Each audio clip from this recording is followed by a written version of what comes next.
Hi, and welcome to this course titled Introduction to Healthy Communities.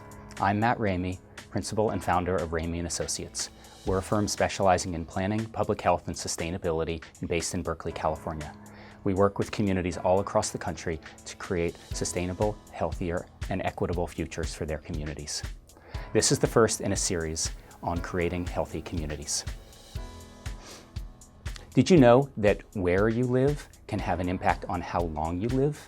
That's because of a whole wide range of social, environmental, and economic factors that can influence a person's health. Let's start with the basic question.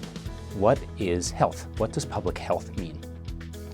As this quote states, health is a state of complete physical, mental, and social well-being, and not just merely the absence of disease or infirmity. This quote is very important because it says that health is not just about not being sick, it's actually about being happy and healthy. And this is a critical piece of information for planners to understand when thinking about healthy communities. Most people think that health is about the genetics, who you are born as, or whether you have access to clinical care.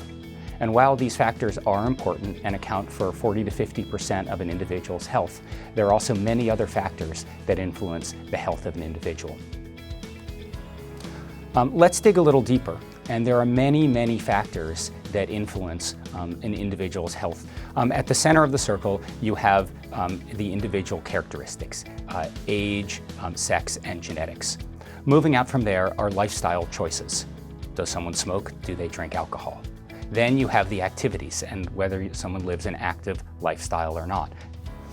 Moving out a little bit further, we have an area that really that planners tend to deal with a lot, which is the built environment and local communities. These are things such as public safety. Finally, in the largest circle, again, is another area that planners should be very concerned and interested in, which is the local economy and the environment. This includes things like housing and healthy housing, whether you're employed or not, and the design of your community.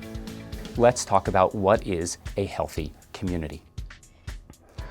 If health is a complete state of well-being and health status is determined largely by the environment and the social environment in which we live, then what is a healthy community?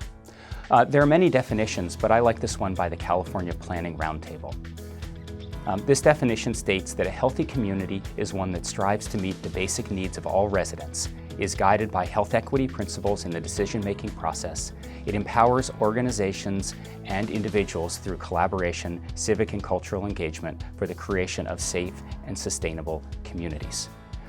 Digging a little bit further, healthy communities are really about having a healthy environment in which to live, having access to a good education and access to jobs, being able to have social interactions with your neighbors, and overall having a safe environment.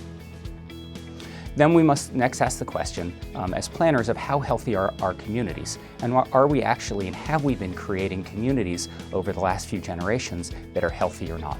It is becoming apparent that the way that we have been designing our communities over the last several generations has actually had a negative impact on health, even though we've tried to actually make a positive impact. We also must ask ourselves, how healthy are our lifestyles? How healthy are the choices that we make, and does the environment in which we are in have an influence on the choices that people make? With that in mind, the course objectives today are to understand the health issues facing the United States, to gain a knowledge of the relationship between health and planning, and to understand the planning and policy tools that planners can use to improve health in their communities. Thanks for joining me. Let's get started.